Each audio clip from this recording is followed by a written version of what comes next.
Hello, it's Liz here with Stampin' on the Rock.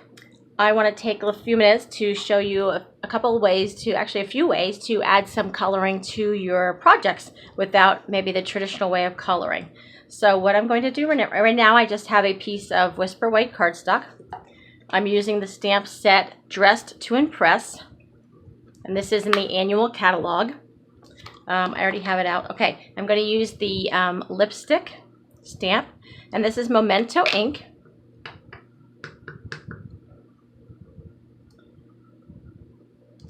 I hope you're all doing well today. It's very, very hot in my area, which I'm okay with, but I know some people don't enjoy that.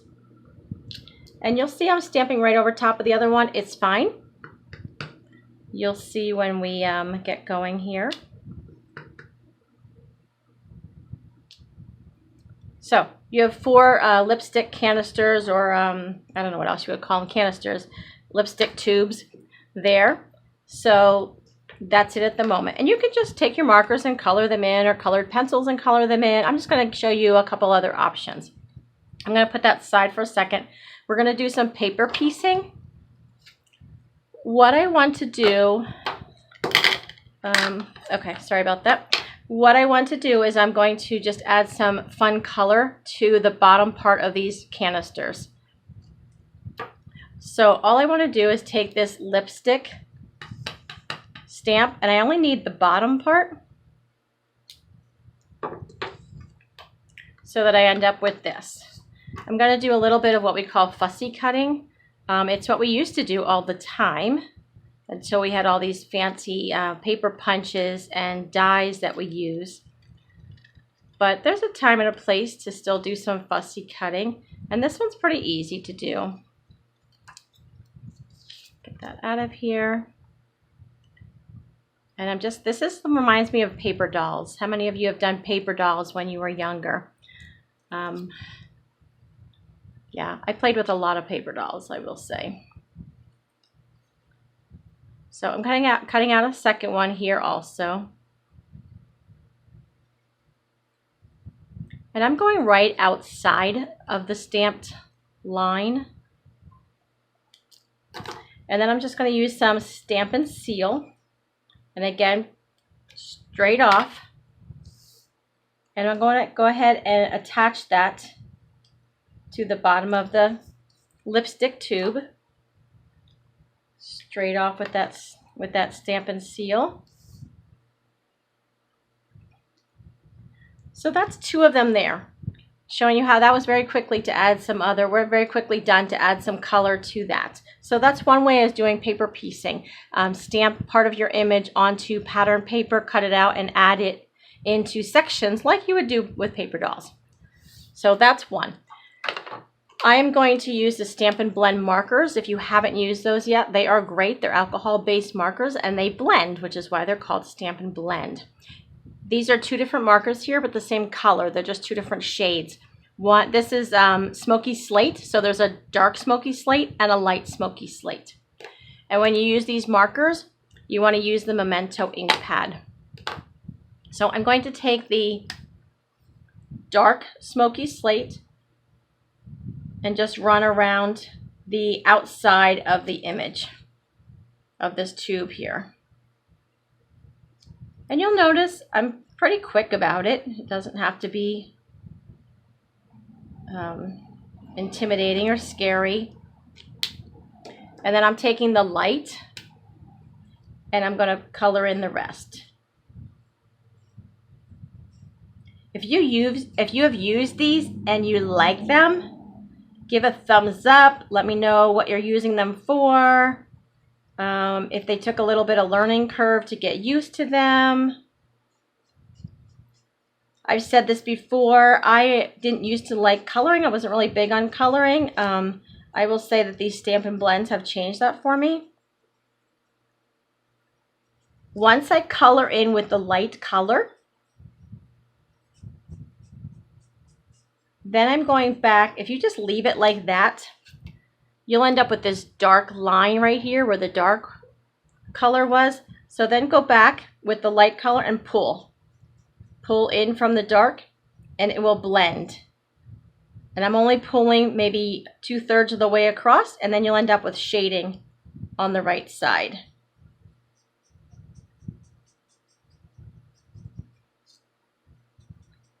Again, just go back into the dark and pull and get some shading. And make sure with these, because they are alcohol markers, they will dry quickly. So make sure, if you can hear this, they snap. Make sure they snap shut or they're not closed all the way. So you'll end up with this. So far we've given color on the bottom with designer series paper. And then in the middle here, I've used the Stampin' Blend markers. And now for the top, I'm going to use a blender pen. Blender pens come 3 in a pack. When you get them new, they are white on both tips. Clearly mine has been used. I've had customers pick these up and they think they're not really great anymore because they're colored like that. But you can color on your paper.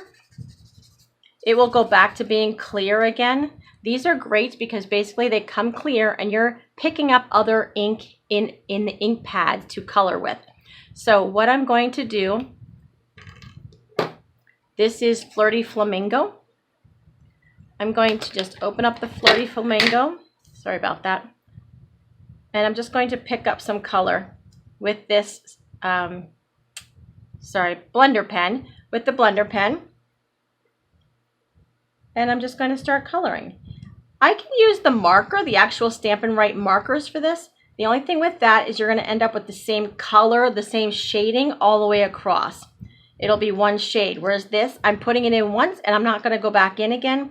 So it will get lighter and lighter as I'm coloring. Now I'm going to go ahead and clean this now. This is actually, I have an order right now for a whole lot of these cards with the lipstick for a makeup company. But so normally I would do all of this Flirty Flamingo on all the cards at one time and then clean this blender pen and then go back. But for right now, I'm just going to show you. I'm going to rub it on here on this scratch paper until you'll see the color disappears. And then I can switch over to Lovely Lipstick. How appropriate to have Lovely Lipstick ink for my lipstick images. And again, I'm just going to dab in here, pick up the color.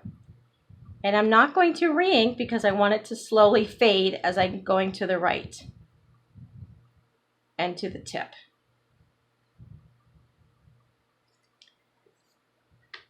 And then again, I can just color on my scratch paper until the color disappears, and then I can just go into another color. So these Stampin' Blends are great. I've had one set of them, which is 3 of the 3 markers. I had them for probably 5 or 6 years before I finally tossed them and got a new set. So they last a long time and I'm using them a lot. So that's it. So let me just say that again. I stamped the images first on here with Memento ink, which is what you need for photopolymer stamps. Then I stamped the bottom part of that stamp onto designer series paper and I cut that out, put that on the bottom. I used Stampin' Blends to do the middle section here. And then I used a blender pen with Flirty Flamingo and Lovely Lipstick to color the actual lipstick itself. This stamp set is called Dress to Impress. And like I said, I'm using this currently to make an order, a special order for someone. But right now I have a challenge going on to share feminine birthday cards. So I'm going to turn this into a feminine birthday card. If you want to know about that challenge and you want to participate, there's more information on my Facebook page. So feel free to check that out at Stampin' on the Rock. So this is what my end card looks like. Be as bold as your lipstick. And there's all the 3 designer series papers that I added. And so for this challenge for today, though, I'm going to turn this into an actual birthday card with a happy birthday on it. But yeah, maybe I'll just leave the Be as Bold as Your Lipstick on the outside and put the happy birthday on the inside. So we'll see how that goes, but I'll post that one later on. So hopefully you learned something new here or were reminded of something you knew about and just haven't done for a while. If you If you had an aha moment, something you learned new, I would love to hear from you. Send me a message. And if there's something you would like to see in a video, I would love to hear that too. So give me some ideas of what I could share with you to help you out. My website is stampinontherock.com, and I'm so thankful that you're here, and I appreciate you. And have a great day, and I'll talk to you later. Bye-bye.